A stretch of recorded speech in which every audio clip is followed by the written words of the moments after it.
Si comme moi t'adores t'enfiler un gros bucket de tenders de chez KFC, crois-moi, cette recette de tarte à la tomate te fera le même effet, mais les kilos en moins. Il te faut du couscous, un brownie à partager, de la mayonnaise et surtout, ne pas oublier un casque de vélo. Mais t'es pas nette, non?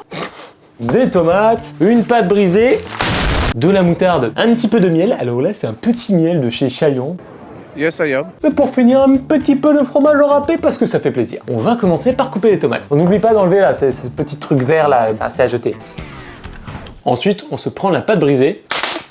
Pour que la pâte brisée soit encore plus brisée, il faut la briser psychologiquement. T'es qu'une merde! Bah, on prend sa petite fourchette et on vient hop, hop, hop, hop, hop, hop, hop. Ensuite, on vient prendre sa moutarde. On prend une bonne cuillère à soupe. On en prend une deuxième. On vient ensuite étaler avec amour. Ensuite, on vient prendre son petit pot de miel.